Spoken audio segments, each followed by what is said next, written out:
Good morning. We are in Joshua chapter 7, verses 1 through 13 on page 77. And here God had given Joshua very specific instructions. When they invaded and conquered Jericho, they were to leave aside and destroy anything that could be counted as personal gain. They kept the gold and the silver for the consecration to the Lord, but everything else they were supposed to destroy.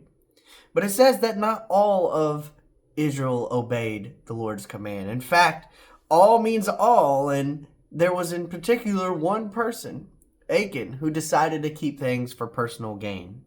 And after conquering Jericho, they were confident in that victory, what seemed impossible to them. They were able to do the impossible through God's strength. And so next they invade Ai. They send out spies and say there's not many people in the land, and they send out some spies there. And then they decide, we don't need that many people. We're going to send about 1,000 men to go invade Ai. Well, the difference between Jericho and Ai is that this battle they lost. In fact, Israel reacted in a way that they felt despair. They felt like God was no longer with them. And so this prompted them to cry out to God.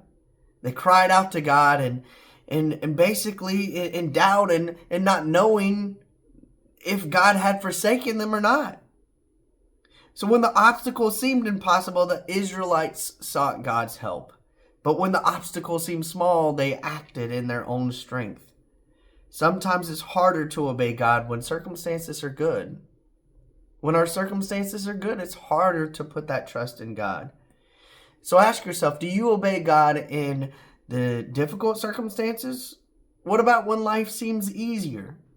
Is there someone in your life that keeps you accountable no matter what your circumstance is? Do you encourage other followers of Christ to obey God in every area of their life? And remember, your quiet time's not over until you think about this a little bit more and share it with somebody else. Listen, our circumstances, they may change, but our God doesn't. God bless.